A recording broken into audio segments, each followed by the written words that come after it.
Hello guys, मैं अपनी पिछली एक वीडियो में तो 7 चिरंजीवियों के बारे में बता ही चुकी हूँ और ये आप जानते भी हैं कि उन 7 चिरंजीवियों को चिरंजीवी क्यों कहा गया है। लेकिन एक ऐसे भी योद्धा हुए जो चिरंजीवी ना होकर भी चिरंजीवी रहे। सतयुग में जन्म लेकर द्वापर युग के अंत तक जीवित रहे और उनका युद्ध भगवान श्री कृष्ण के साथ द्वापर युग में भी हुआ और उन्होंने अपनी भूमिका सतयुग में हनुमान जी की शक्ति को याद दिलाकर श्री राम भगवान का भी साथ दिया। चलिए जानते हैं उनके बारे में। हेलो गाइस, मैं आप सभी का अपने यूट्यूब चैनल पर स्वागत करती हूँ। जामवंत भगवान ब्रह्मा के पुत्र थे जिन्हें हमेशा अमर होने का वरदान प्राप्त था। उनका जन्म सतयुग काल में हुआ था। वह द्वापर युग के अंत तक वे जीवित रहे थे। जामवंत जन्म से ही अत्यधिक बुद्धिमान व शक्तिशाली थे। अपनी बुद्धि के बल पर ही उन्होंने अनेक महारथियों को परास्त कर दिया था। मुख्यतः त्रेता युग में उन्होंने भगवान राम की बहुत सहायता की थी। उन्हें अलग अलग भाषाओं में भी कई नामों से जाना जाता है, जैसे कि जामवंत, जामुवंत, जावंता आदि। आज हम उनके बारे में विस्तार से जानेंगे। जामवंत भी भगवान परशुराम व हनुमान जी की भांति अमर थे, इसलिए उनका योगदान भी कई युगों तक रहा। साथ ही उन्होंने भगवान विष्णु के कई अवतारों को धरती पर जन्म लेते व अपना कार्य करते देखा। उनकी मुख्य भूमिका त्रेता युग में भगवान राम के समय रही व एक छोटी भूमिका द्वापर युग में भगवान श्री कृष्ण के समय रही। आज हम दोनों युग में उनके योगदान को जानेंगे। जब भगवान विष्णु ने त्रेता युग में अयोध्या नगरी में महाराज दशरथ के घर जन्म लिया, तब उनका मुख्य उद्देश्य पापी रावण का अंत करना था, जो कि लंका का राजा था। इसी के लिए उन्होंने 14 वर्षों का कठिन वनवास भोग व माता सीता का रावण के द्वारा अपहरण करवाया गया।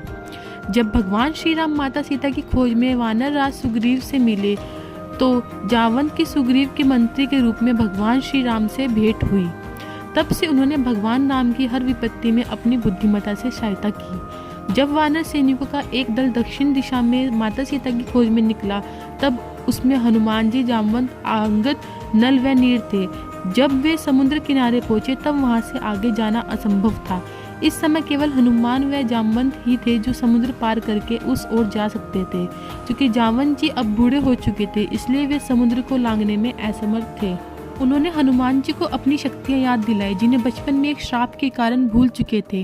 जामवंत के द्वारा ही याद दिलाने पर हनुमान जी को अपनी शक्ति वापस मिली तथा वे माता सीता को खोजने में सफल रहे। इसके अलावा भी जामवंत जी भगवान राम व रावण के युद्ध के समय योजना बनाने को, विपत्ति आने पर उसका हल निकालने जैसे आदि कार्य किया करते थे। जामवंत की बुद्धिमत्ता के कारण ही भगवान विष्णु के अवतार श्री राम को बहुत सहायता मिली। आइए जानते हैं द्वापर युग में जामवंत जी का योगदान। एक बार जब कृष्ण के ऊपर समंतक मणि की चोरी होने की मिथ्या आरोप लगे, तो उन्होंने उसकी खोज प्रारंभ की। वह मणि जामवंत जी के पास थी, जो एक गुफा में रहते थे।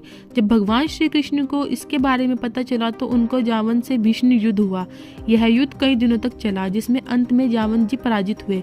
भगवान ब्रह्मा के पुत्र होने व स्वयं को मिले वरदान के कारण जामवंत जी किसी से हार नहीं सकते थे, इसलिए उन्हें आश्चर्य हुआ कि वह कैसे किसी मानव से हार सकते हैं। उन्होंने भगवान श्री कृष्ण से उनका परिचय जाना, वह अपना असली अवतार दिखाने को कहा। भगवान श्री कृष्ण ने उन्हें बताया कि वे स्वयं भगवान विष्णु के अवतार हैं। वह राम अवतार के बाद यह उनका अगला जन्म है। यह सुनकर जामवंत जी को अपने किए पर बहुत पछतावा हुआ। उन्होंने श्री कृष्ण को अंतिम बार भगवान राम के रूप में ही दर्शन देने का अनुरोध किया। श्री कृष्ण ने उनका यह अनुरोध स्वीकार किया। वह उन्हें त्रेता युग के भगवान श्री राम के दर्शन दिए। इसके बाद जामवंत जी ने उन्हें वह मणि लौटा दी। वह अपनी पुत्री जामवंती के साथ विवाह करने का प्रस्ताव रखा। श्री कृष्ण ने उनका यह प्रस्ताव स्वीकार किया। वह उनकी पुत्री जामवंती के साथ विवाह किया। इसके बाद जामवंत जी ने मोक्ष प्राप्त किया।